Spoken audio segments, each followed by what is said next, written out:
Hello, my name is Reina. The title is Shopping for Surprise. Emily and Mice are very hungry. They go to the kitchen. There is no food in the kitchen. We look breakfast that Emily says to Mr. Jones, "Can we go to the supermarket?" asks Mice. "Yes," says Mr. Jones. "Let's go." Mice and Emily always wear a seatbelt in the car. Mr. Jones wears a seatbelt too. The car goes to the supermarket on the big black highway. "Maybe I can get a yummy surprise for you today," says Mr. Jones. "Wow, thanks, Dad," says Mice and Emily. Emily goes inside the store.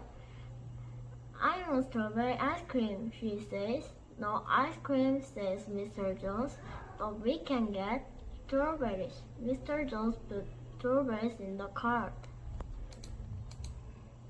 Mice sees some candy in the shelf. "Look at that, I want some peanut candy," says Mice. "No candy," says Mr. Jones, "but we can get peanut."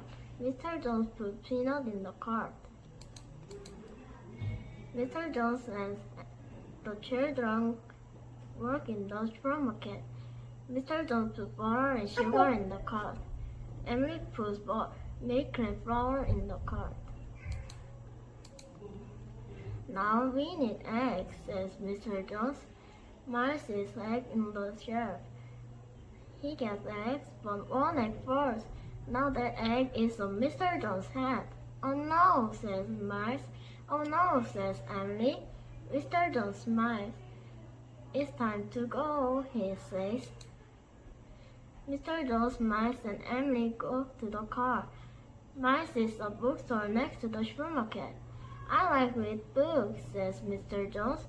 "Can we go to the bookstore, Dad?" asks Mice. "Yes," says Mr. Jones. "Let's go to the bookstore." Emily and Mice get a funny book. Mr. Jones gets a book too. He puts book under the bag of food. "What book is that?" asks Emily. "It's a surprise," says Mr. Jones. Mr. Jones, Mice, and Emily get in the car. They go home. Mr. Jones put the book next to the food in the kitchen table. It is a cookbook. "What is the surprise?" asks Mice and Emily. "Is peanut candy?" asks Mice. "Is strawberry ice cream?" asks Emily. "No and no. I get a new cookbook. I can make peanut pancakes with strawberry on top," says Mr. Jones. The end. Thanks for listening.